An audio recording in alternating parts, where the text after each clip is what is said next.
ஒரு முறையும் அவளை நோக்கி ஆரத்தி தட்டு வரும் பொழுது அதிலிருந்து தீஜுவாலை தன்மேல் எங்கே பட்டுவிடுமோ என பயந்து பயந்து தலையை முன்னும் பின்னும் ஆட்டிக்கொண்டே நின்றிருந்தாள்.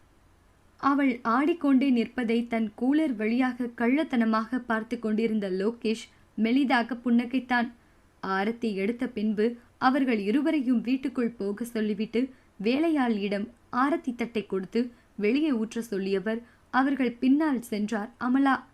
லோகேஷ் கைத்தடியுடன் தடுமாறியபடி நடக்க அவனுக்கு ஆபரேஷன் செய்திருந்ததால் பார்வை இன்னும் சற்று மங்கலாகத்தான் தெரிந்தது. அதனால் கவனம் இல்லாமல் கைத்தடி தடுக்கி லோகேஷ் விழப்போக சட்டென அவன் முன் வந்து ஸ்ருதி அவனை பிடித்து கொண்டவள், ஏன் லோக்கி இவ்வளவு அவசரப்படுறீங்க, நான் தான் கூட வரேனே என்றவள் அவன் கையோடு தன் கை கோர்த்து மெல்ல லோகேஷை அவன் வீட்டிற்குள் அழைத்து சென்றாள்.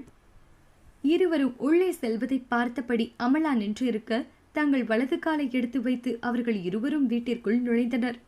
தன்னிச்சையாக அவர்கள் இருவரும் வலது காலை எடுத்து வைத்து உள்ளே செல்வதை பார்த்த அமலா தான் சொல்லாமலேயே இருவரும் வலது காலை வைத்து செல்வதை நினைத்து சந்தோஷப்பட்டார். லோகேஷை கூட்டி வந்து கவனமாக அவனை சோஃபாவில் அமர வைத்த ஸ்ருதி அவன்